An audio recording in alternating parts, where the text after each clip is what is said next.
আজকে আমি বেসন দিয়ে আর সবজি দিয়ে ইডলি করব।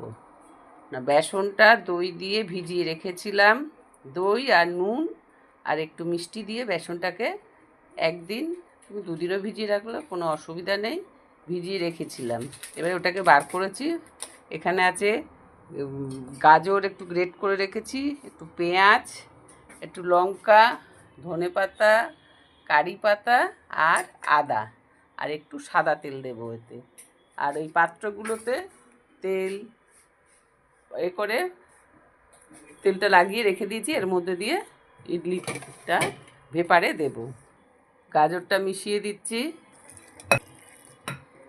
এটা লঙ্কা কুচি দিয়ে দেওয়া হলো, এটা আদা দিয়ে দেওয়া হলো, দিয়ে দেওয়া হচ্ছে, আর কারি পাতা দিয়ে দেওয়া হচ্ছে। এগুলোকে ভালো করে মেশাতে হবে। ভালো করে মিক্স করা হয়ে গেছে। এর মধ্যে একটু তেল দেবে, একটু সাদা তেল দিয়ে দেওয়া হলো। এবারে একটু ইনো দিয়ে দিলাম, এটাকে মাখিয়ে নিয়েই ভালো করে মাখিয়ে নেব। ইনোর সাথে একটু লেবুও দিয়ে দিচ্ছি, পাতিলেবুর রস। এটাকে মাখিয়ে নিয়ে ভালো করে পাত্রটা দিয়ে ভেপারে দিয়ে দেব। মাখিয়ে নিতে হবে ভালো করে পুরোটাকে।